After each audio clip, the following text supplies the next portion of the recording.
Bonjour, ici Message Lumière de la famille Myriam. Bienvenue à toi. Et je me présente, je suis petite sœur Anne. Je vis à Astrakhan avec mes deux petites sœurs Marielle et Brigitte. C'est la mission qui nous a été confiée. Et en cette semaine de prière pour l'unité des chrétiens, je viens te partager comment nous, on essaie de vivre l'écuménisme. Mais avant, je voudrais faire un petit lien avec l'évangile de Saint-Marc aujourd'hui. Il y avait tellement de gens. Jésus entre dans une maison où de nouveau la foule se rassemble, si bien qu'il n'était même pas possible de manger. Sa famille, l'apprenant, vint pour se saisir de lui car ils affirmaient « il a perdu la tête ».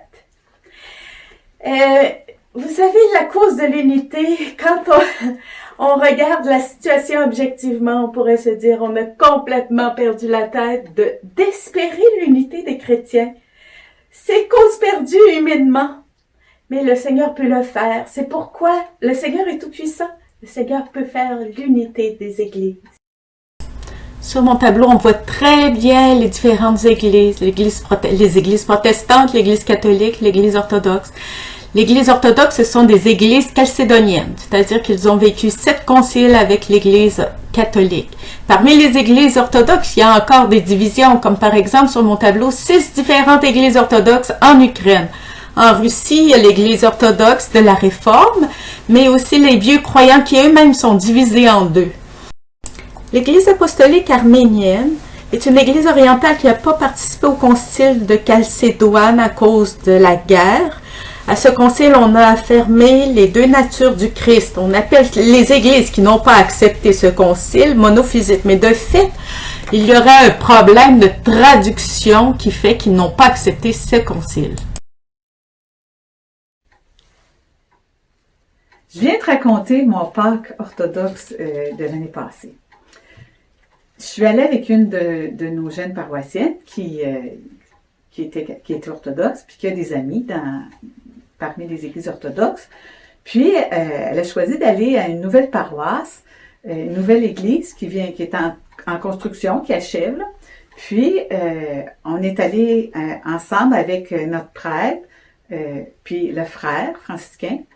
Ils sont venus nous conduire. Puis, on a fait une petite tournée parce qu'on avait le temps. On a commencé par aller, parce que Pâques pour les orthodoxes, c'est la grande fête. On a commencé par le Kremlin. Il y avait du monde partout.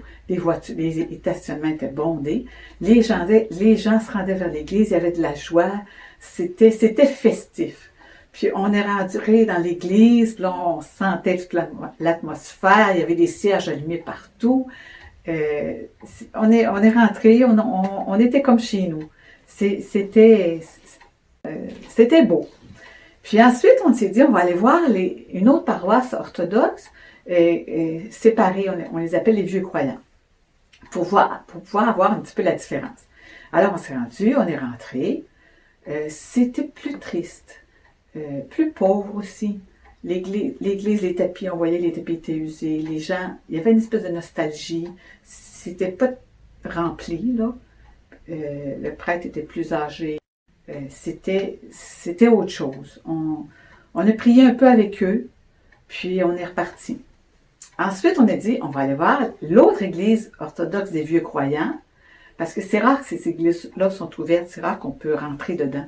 Puis là, c'est celle qu'on appelle les vieux croyants sans prêtre, là. Alors là, on est arrivé, c'était vraiment dans un petit quartier, là, c'était lugubre un petit peu. L'église était très, très, très pauvre, même extérieurement, là.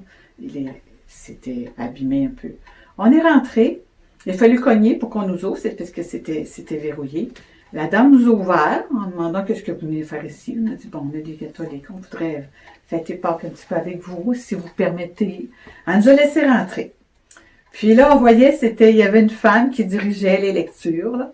Puis là, c'est beaucoup plus petit comme église, mais quand même, il y avait quand même peut-être une vingtaine de personnes. Il y avait des jeunes. Je sais pas pourquoi, ils étaient comme tout habillés un peu semblables, là. Puis, on sentait de la ferveur, on sentait un climat familial, mais un petit peu sectaire, parce qu'on sentait qu'on dérangeait un peu. Alors, on a resté juste un petit peu, puis on est reparti. Mais quand même, il y avait une belle ferveur. Ensuite, on s'est rendu à la paroisse où on voulait vivre Pâques. Là, déjà, il y avait les gens, l'église se remplissait. Il faisait froid parce que l'église n'avait pas fini d'être construite, alors il y avait des ouvertures. Heureusement, la température était clémente. Puis, on a commencé à vivre la cérémonie de Pâques avec la moyenne d'âge à peu près dans mes âges, mais il y en avait quand même beaucoup de plus jeunes, quelques grands-mères, des enfants. Parce que le prêtre, là, orthodoxe, c'est un prêtre qu'on dit de séculier, de paroisse, là. Il est marié, en fait, sa femme dirigeait la chorale, puis c'était très beau la chorale. Il chantait juste, en polyphonie, c'était vraiment beau. Puis, alors on a vécu toute la cérémonie jusqu'à 3 heures du matin. Puis, finalement, dans le courant de la cérémonie, il y a une dame qui m'a reconnue, puis elle m'a offert de venir nous reconduire après. On a pris le goûter avec eux, puis ensuite elle est venue me reconduire. Puis, ce qui est beau, c'est que son amie, qui a fait connaissance avec moi, ne me connaissait pas, elle a dit, peu de temps après, oui, mais si Sœur Brigitte, elle peut venir fêter Pâques avec nous dans notre église, nous autres, on pourrait aller fêter Noël avec eux. Puis, c'est comme ça qu'ils ont décidé. Ils étaient, entre autres, 3 couples avec leurs enfants. Alors, le jour de Noël, ils sont arrivés à notre paroisse pour fêter Noël avec nous. Et ils étaient très touchés, très émus. Ils ont bien participé à tout. Et ils étaient contents que pour eux, tout devenait facile à comprendre parce que tout est en russe dans la paroisse catholique. Puis, en tout cas, ça a été une belle expérience œcuménique. Ça me fait plaisir de te la partager. L'histoire de Brigitte est touchante. C'est comme ça qu'on vit un peu l'écuménisme ici dans notre milieu où on est une minorité catholique. Merci de tenir à notre prière. Et moi, j'ai l'impression que le Seigneur attend de nous l'unité des cœurs, bien avant que ce soit l'unité théologique et officielle des églises.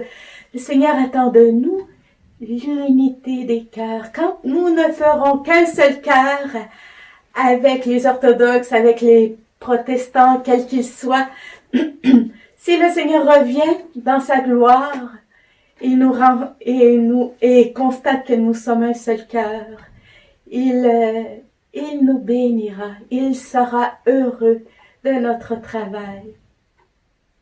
Au revoir et à demain. Jésus.